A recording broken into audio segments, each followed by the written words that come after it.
your screen. This evening, Books and Books is thrilled to welcome our new friend Sylvie Jordan, presenting her book, The Year That Was, Immersed in Poetry. Sylvie is a Miami native. She became a published author in 1997 with her poem, The Year That Was. Since then, she has written many poems, taking her on a journey of self-discovery and healing. Now, she brings us her first full collection of poetry, beautifully illustrated with the underwater photography of Ms. Cindy Sipe, who is also here with us this evening. Here to share her poems and imagery with us, please give a very warm welcome to Ms. Sylvie Jordan.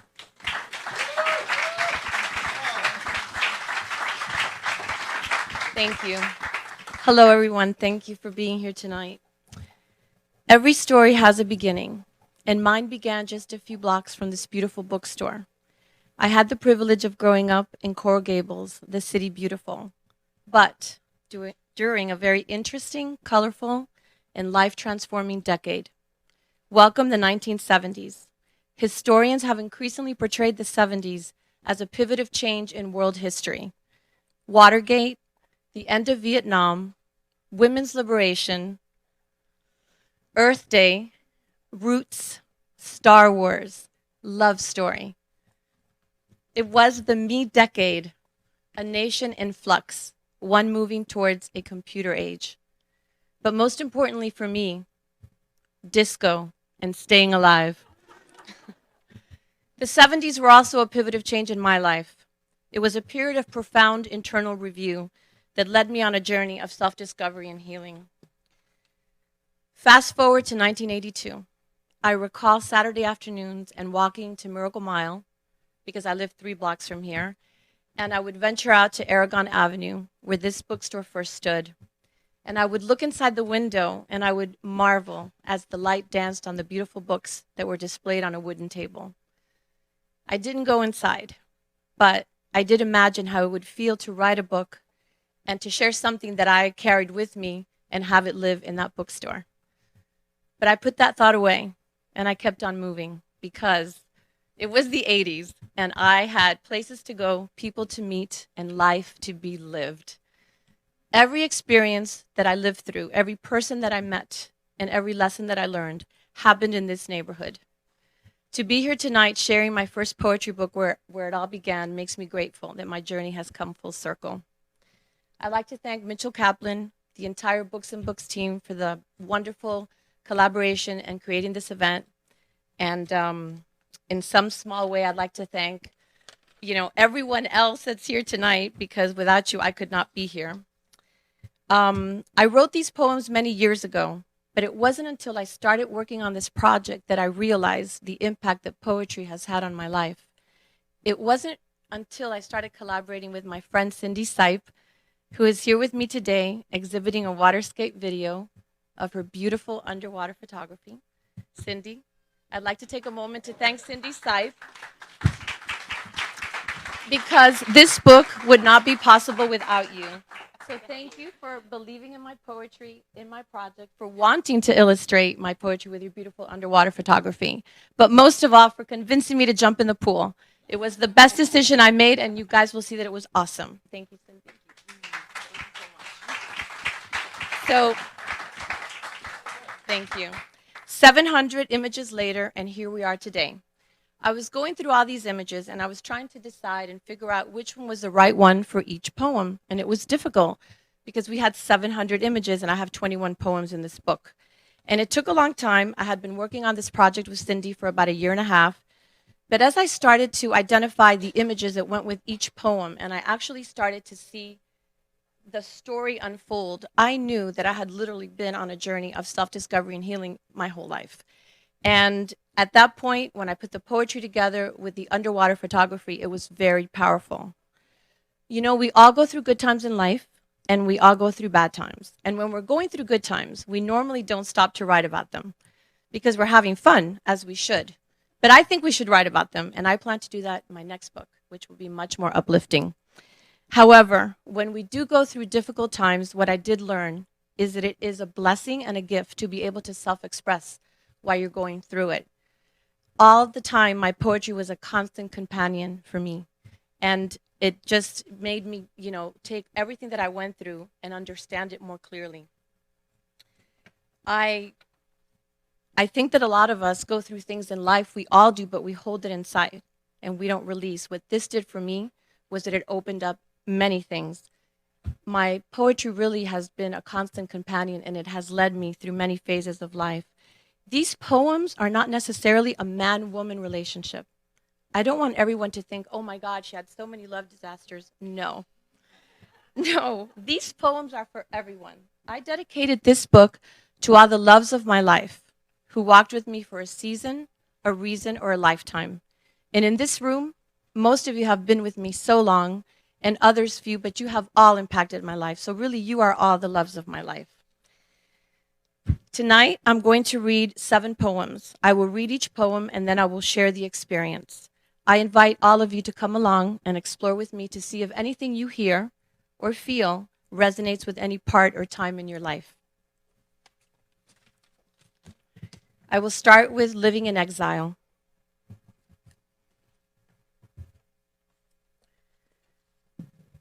There was a moment in time, exactly when I can't remember.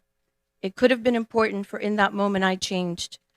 But all the events that transpired to become that moment still live vividly in my mind. The years before are long gone, and still I reach out to them as if in a dream. So many memories stored safely away have I kept. Why things turn out as they do cannot be explained, but the damage is done. The youth I knew should have been the glory, but let bygones be bygones. A good night I hope for, and many the days that a smile on my lips will surface when I am old and gray. Silence is upon me in the morning hour, ignoring the longing for the passion in our play. To do what must be done, to get from here to there, is but a burden on my soul. The joy I knew is no more. There was a moment in time when the world was mine. My heart sang. Your breath I held in my hand. It could have been simple, we found love in each other's eyes, but the truth still lingers in every sigh. And I am living in exile. So the experience or experiences that led me to write this poem obviously impacted me tremendously. I don't believe it's important any longer to identify or talk about the occurrences that took place. But whatever it was that I felt that I had lost, been separated from, or would never have, led me to feel that I was living in exile, alone and apart from the world. But in reality, it was a good thing because for me, it made me look inwards. And I started on a journey of discovery for myself. That takes me to my next poem, 33rd Year. In her 33rd year, a woman awakens, and clearly before her, the past disappears, leaving only the moment she now draws him near. And in his eyes, she sees her soul. Wisdom perfected, we have a choice. Something tremendous has happened. So this poem is very short, but for me, it impacted my life tremendously because all along I believed that every time I looked in someone's eyes, I was feeling what I was feeling because of them.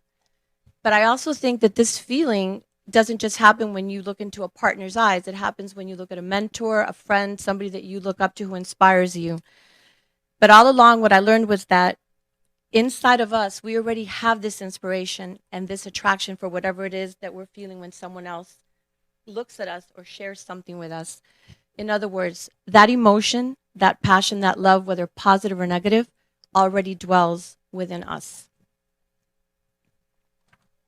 Can some of you relate to that? Okay, so now I'm going to read. This next one is, it's very important for me, this poem. I'm going to first talk about the poem, and then I'll read. This poem is called Mickey, and I wrote it for my mom many years ago, on her birthday, many, many years ago. She's been gone 7 years, and I would like to honor her tonight because I think that we all have many teachers in our lives. I certainly had many teachers at different stages in my life that I'm very grateful for. But I think my mom was probably the most significant one who impacted me the most.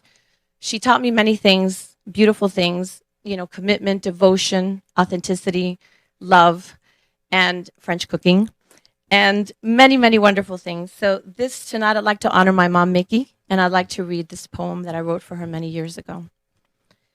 On the day you were born, the stars all came out.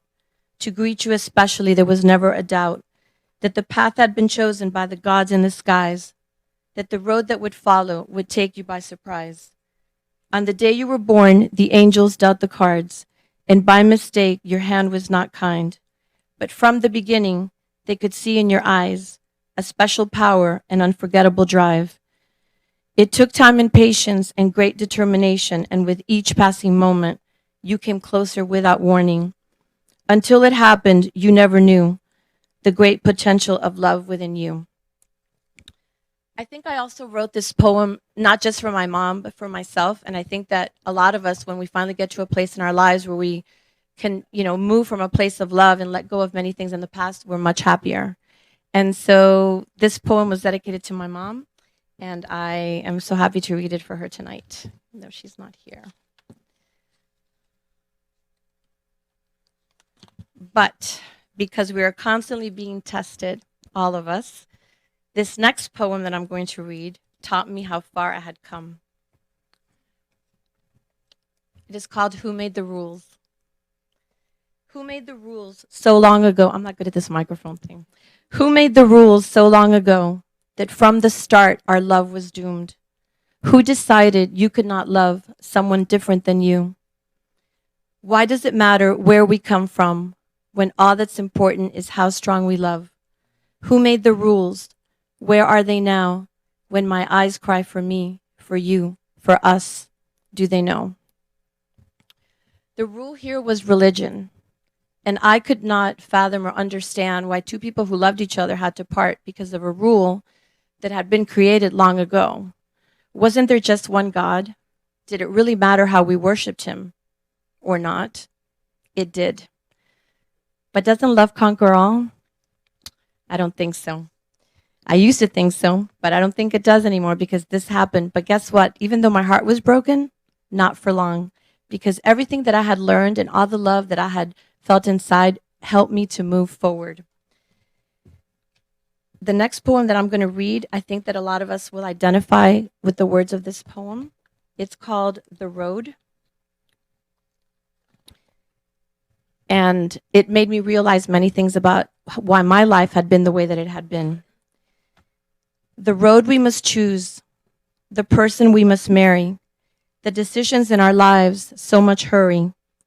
The choices we make hold us captive in time. The love we left behind still lingers in our mind. But we carry the burden, silently determined, that one day soon our convictions will prove true. Don't wake up too soon. So for me, what this poem helped me understand was why my life had been so unconventional, and I acknowledged the knowledge that I had carried with me always, that I didn't understand in my earlier years. I didn't do everything exactly like everybody else did it at the same time, the getting married, children, whatever it was, but I was okay with that because I had done things my way, Daddy, and the way that I wanted to do them. And so because I believe in the power of words and their magic to empower, enlighten, and enrich the human spirit, I chose love and I dove back into life. And I do it every day, and we should all do it every day. We should find our gift and share it and live in gratitude and love. And now I will close with The Year That Was, because nothing lasts forever. The year that was is over. The pain it brought now gone. Only fragments of the pieces flicker in my mind.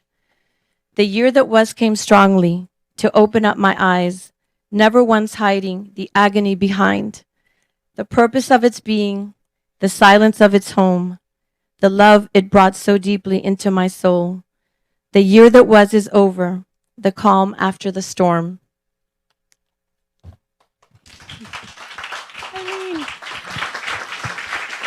Thank you. My way, that's right. So thank you all for being here, Nicole. Hi. So it's a pleasure to share my life with you and my story. Thank you for being here. If you have any questions, Folks, if you have any comments or questions for Sylvie, please raise your hand and let me get to you with the microphone, or else the internet audience won't be able to hear you. Don't be shy. I know it always takes a while for the first hand to go up. Here you go. Sylvie, I've always been curious. Lower. Okay. Can you hear me now?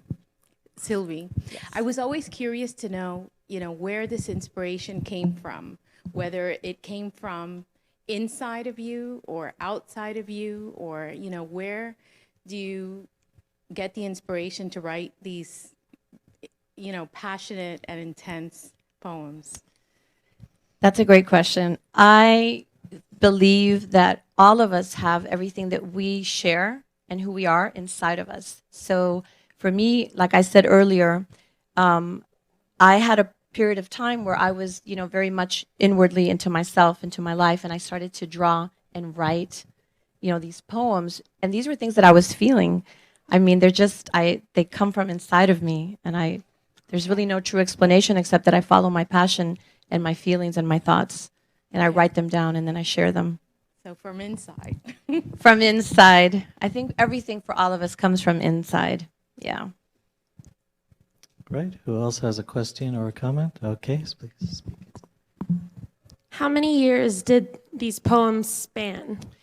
A long time, and I probably shouldn't say that out loud because I will date myself, but I started writing them in the 70s. I know I don't look like I'm that old, but I have many more new ones for my next book. Yes. So second grade, third grade, something like that. Yes, Victor, exactly. Who else has a comment or question? Here we go. All right. Let me get the mic to you.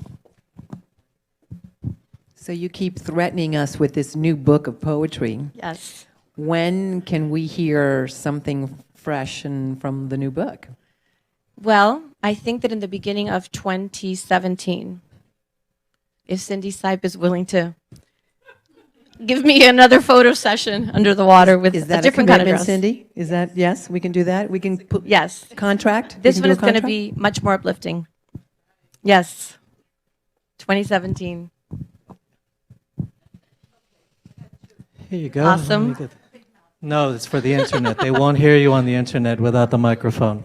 I have two things. Remember when you took off? You want me to do it? Okay, it's gonna blast out, but anyway. Remember when you took off to was it the Bahamas? The Abaco Islands. Right. That you disappeared and we were all like freaking, but anyway. Yes. Was that a pivotal point in Yes. your life? Oh my God, it was. Because you're like a kid. Yes. Thank you for the kid part. Yes. Yeah, you were. I went on a small little plane I because still I have was a afraid. picture of you from that time. Did yeah. you? I started writing very much during that trip. I remember. I went by 'cause myself. Mom thought that something was wrong with me. We all thought, Heidi, we all thought I you was were. seeking and searching. I think in life, some of us just need to always profoundly find meaning, and I've always been searching for meaning. So I that think was that like- we're not just passing So through. it's like a bit of a turning point. I 'cause think so. Yeah. You That was found definitely a turning yourself point. It was a great that. trip. The other thing is that we've talked about this before. You need to, when were you going to evolve all this into a script of a film? Wow. Something definitely to sit down Shift and talk gears. about. Yeah. Yep. I would love to have a movie about Well, the year that you've already- was. You've got a couple of those in the works, so, We should do it. yeah. Let's do it. Watch for her film soon, guys. Uh-oh.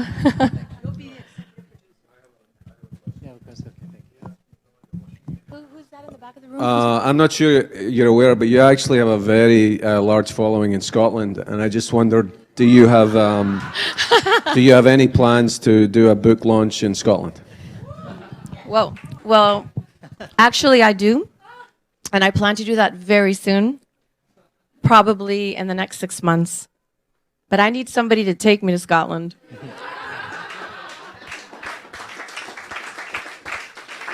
You sound like you have an accent.